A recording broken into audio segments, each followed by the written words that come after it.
the world today, this sort of idea of transgression, of how one can include people, where architecture is about connecting people and not disconnecting people, is a very important one.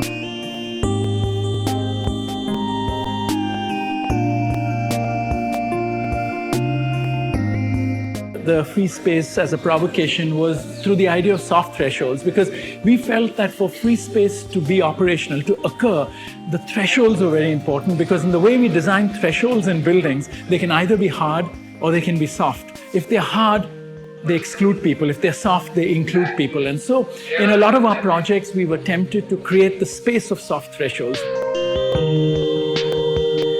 The rubric of soft thresholds, we chose 3 projects, and these projects were representative of different forms of patronage, but also different programs.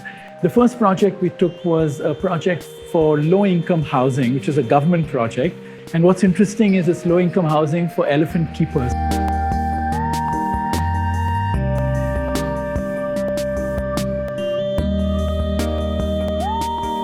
For us, what became central in this project was, one, how we could subvert productively the stipulation of the government for low-income housing, which is 300 square feet. So by adding a series and sequence of courtyards, you kind of strategically subvert that limitation.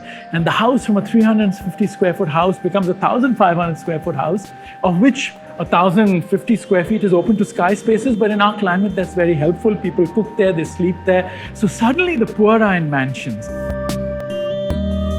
The second project we've displayed here is the Kmc Corporate Office, it's an infrastructure company, and their aspiration in this globalizing world was, we'd love a curtain glazed project. And so we gave them a curtain wall project, but the wall was made out of plants. So it's a 5-floor high garden with a misting system that cools the building.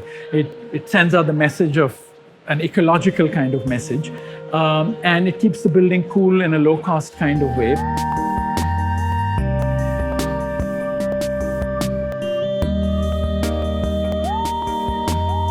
The third project we've displayed here is a very recent project for a library for Ep.2 University, which is an architecture and planning school. It was where I also studied, so an extremely difficult project. And here it was about an intervention, a contemporary intervention in a modernist heritage context. In this case, designed by Doshi. This is the first non-Doshi building, so it was overpowering in some levels to even engage with the design of this.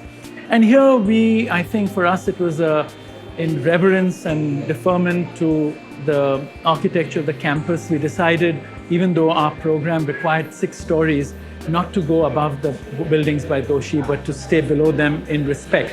And that forced us, in a sense, to go 3 floors underground.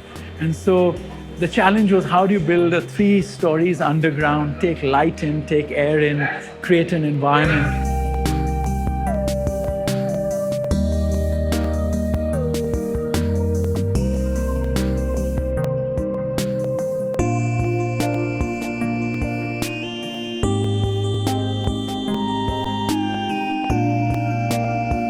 Theme was soft thresholds. We wanted to metaphorically, physically, literally, actually conclude and convey that message. And so we've used fabric on which things are printed. So there's always a transparency, there's a play of light. You're always aware of what's around you. And within the configuration of the 3 projects, we've tried to simulate, in terms of scale, the primary component of the project.